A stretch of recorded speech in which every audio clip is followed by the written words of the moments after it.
y no captamos los procesos mediante los cuales se intenta lavar el cerebro de creyentes y no creyentes en relación con las mentiras, vamos muy mal. Porque simplemente abriremos nuestro aparato de televisor o nuestra radio, nuestro periódico, y efectivamente llegaremos a la conclusión de que tenemos que aceptar los objetivos del lobby gay, porque es que si no somos fanáticos religiosos, somos gente atrasada, somos personas encadenadas al siglo I. Hay que identificar las mentiras. Segundo, acompáñenme, esta vez sí, a Apocalipsis capítulo 21. No es un texto sobre el que se predique muy a menudo en las iglesias, pero creo que es un texto que hay que recordar mucho en estos momentos. Juan está llegando al final de la redacción del libro del Apocalipsis y fíjense lo que dice Cristo. Apocalipsis 21 y versículos del 6 en adelante. Y me dijo, hecho está. Yo soy el alfa y la omega, el principio y el fin. Al que tuviere sed, yo le daré gratuitamente de la fuente del agua de la vida. El que venciere heredará todas las cosas, y yo seré su Dios, y él será mi hijo. Pero los cobardes e incrédulos, los abominables y homicidas, los fornicarios y hechiceros, los idólatras y todos los mentirosos tendrán su parte en el lago que arde con fuego y azufre, que es la muerte segunda. Fíjense en el versículo 8. ¿Quiénes son los primeros que van en fila para ser despeñados en el lago de fuego y azufre, que es la muerte segunda? Los cobardes. Es curioso porque seguramente si ustedes o yo hubiéramos hecho la lista no hubiéramos puesto a los cobardes en primer lugar. Es más, seguramente mucha gente piensa que ser un cobarde no necesariamente es un pecado, es un defecto, como ser bajito o quedarte calvo o algo así, ¿no? Pues no eres valiente, eres un cobarde. El pueblo de Dios, aparte de identificar la mentira, no puede dejarse llevar por el miedo. ¿Por qué?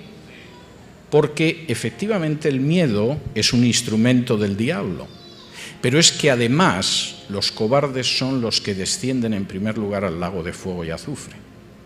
Y los segundos, los que van de la manita de los cobardes, en esa lista en que van por pares, por parejas, son los que no quieren creer, los incrédulos. El pueblo de Dios no está llamado a dejarse paralizar por el miedo. Y el pueblo de Dios no está llamado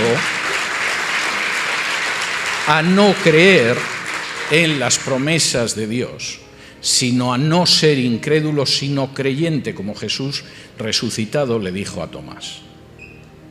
Y el pueblo de Dios tiene que recordar que los incrédulos y los cobardes, en primer lugar, tienen muy mal destino. Esta no es una época de asustarse.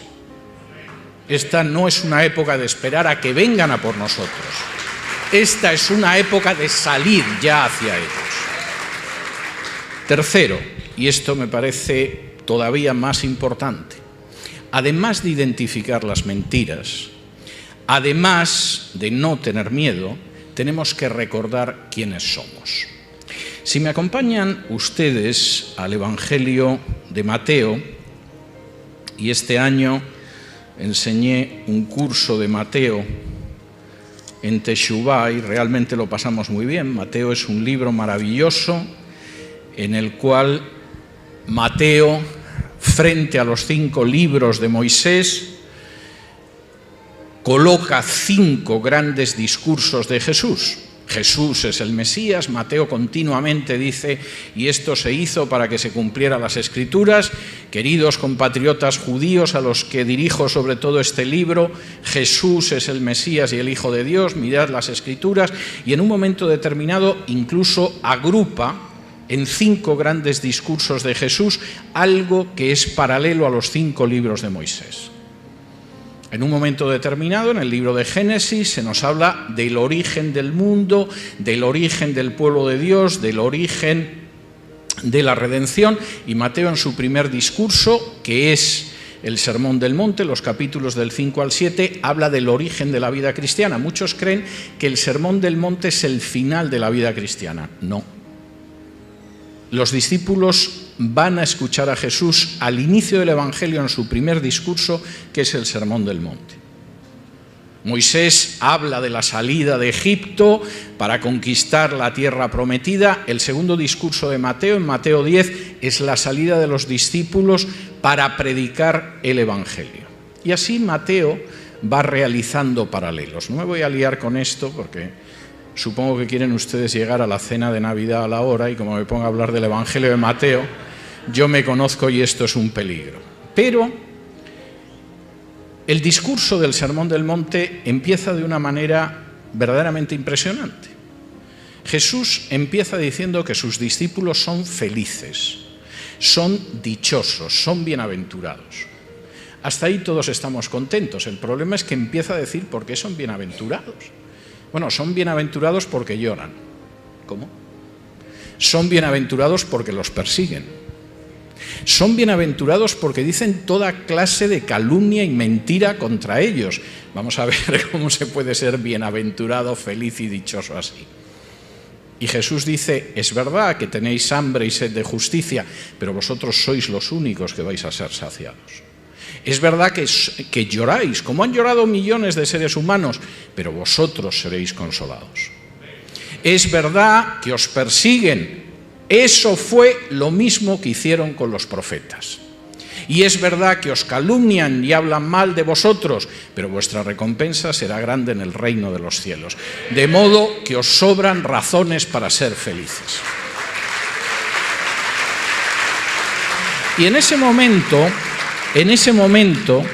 Jesús llega a una descripción de lo que son sus discípulos y define a sus discípulos y los define de una manera verdaderamente notable. Uno pensaría que ahí debe de aparecer una confesión de fe, algo así, ¿no? Un poco serio teológicamente. Fíjense cómo define Jesús a sus discípulos. Mateo 5, versículo 13. Vosotros sois la sal de la tierra, pero si la sal se desvaneciere, ¿con qué será salada? No sirve más para nada, sino para ser echada fuera y hollada por los hombres. Primero, vosotros sois la sal de la tierra, no una marca más de sal en el supermercado espiritual. La única sal que tiene esta tierra sois vosotros.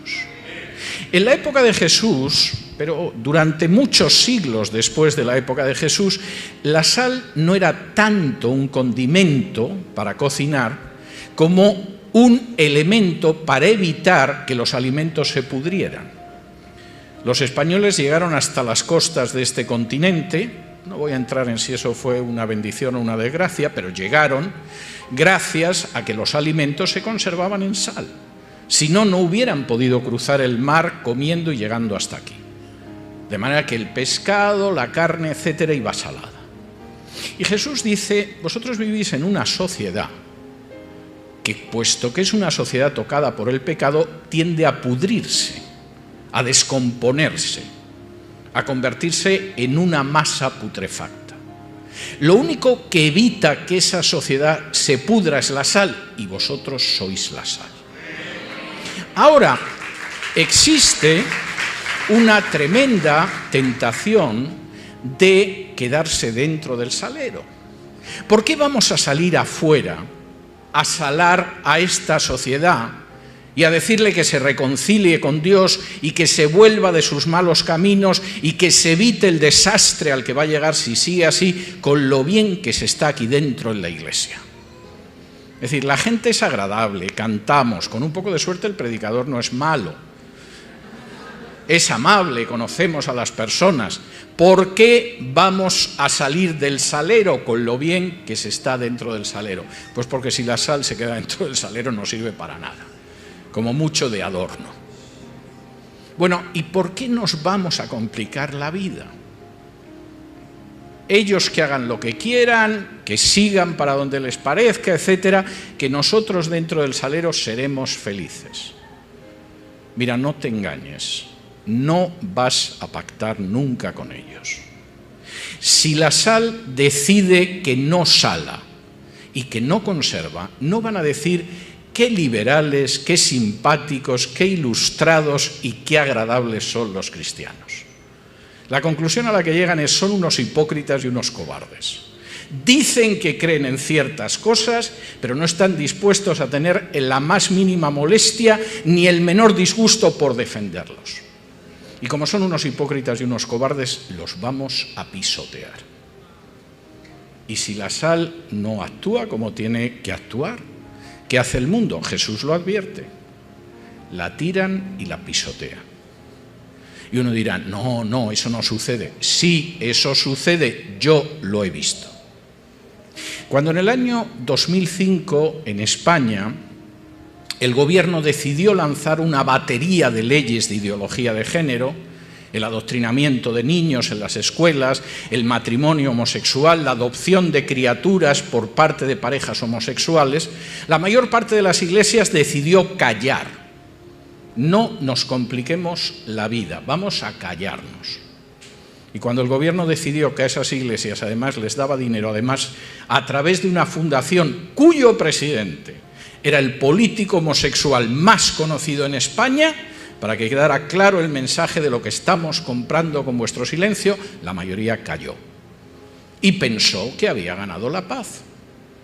Los consideraban gente ilustrada, liberal, de mente abierta, no fanáticos. El día que el Congreso aprobó la ley de matrimonio homosexual, se llevaron a 2 pastores evangélicos para que hablaran desde la tribuna, y uno de ellos empezó su breve discurso diciendo: estoy aquí para que quede claro que todos los evangélicos en España no somos como César Vidal. Bueno, afortunadamente no son como yo, pero en esa cuestión seguramente sí hubieran debido serlo. Y pensaron que habían ganado la paz. Apenas 5 años después apareció la segunda oleada de leyes de ideología de género. Y de pronto, las leyes contra lo que se llama discriminación por razón de género abrieron la puerta a que si tú que eres pastor, un día viene tu secretaria y te dice: mire, pastor, soy la novia de María y voy a venir a sentarme con mi novia en la primera fila de bancos de la iglesia este domingo y esperamos que nos case usted a la vuelta de unos meses. O si llega el director del coro y te dice: mire, pastor, soy el novio de Ramón y espero que si el Señor confirma nuestra relación, usted nos va a casar, y no los casas o los despides. Puede caer una multa, pero también una pena de cárcel sobre ti. Y entonces se asustaron. Y entonces dijeron: nos pueden cerrar la iglesia. Y entonces dijeron: ¿y qué va a pasar si me meten en la cárcel? Pues está pasando lo que Jesús dijo. Cuando la sal no actúa como tiene que salar, la tiran fuera y la pisotean. No la respetan. No piensan que es que son muy abiertos y muy liberales, los pisotean. Tenemos que recordar que somos la sal del mundo. Pero fíjense lo que dice a continuación Jesús, porque esto es enormemente importante. Mateo 4, versículos del 14 en adelante. Vosotros sois la luz del mundo. Una ciudad asentada sobre un monte no se puede esconder, ni se enciende una luz y se pone debajo de un almud, sino sobre el candelero y alumbra a todos los que están en casa. Así alumbre vuestra luz delante de los hombres, para que vean vuestras buenas obras y glorifiquen a vuestro Padre que está en los cielos. Vosotros no sois una luz más dentro del supermercado de luces, donde hay una luz mormona, una luz islámica, una luz budista, una luz sufí. No, sois la luz del mundo, no hay más. Y o ilumináis vosotros, o este mundo seguirá en tinieblas. Este mundo no tiene luz, está sumido en el pecado. Y esta sociedad, si no recibe la luz de los discípulos de Jesús, seguirá dando tumbos hasta que tropiece y se rompa la crisma en cualquier curva del camino. sois la luz del mundo y tiene que brillar vuestra luz para que los hombres vean hacia dónde van. Luego ellos decidirán lo que hacen, pero vuestra luz tiene que brillar.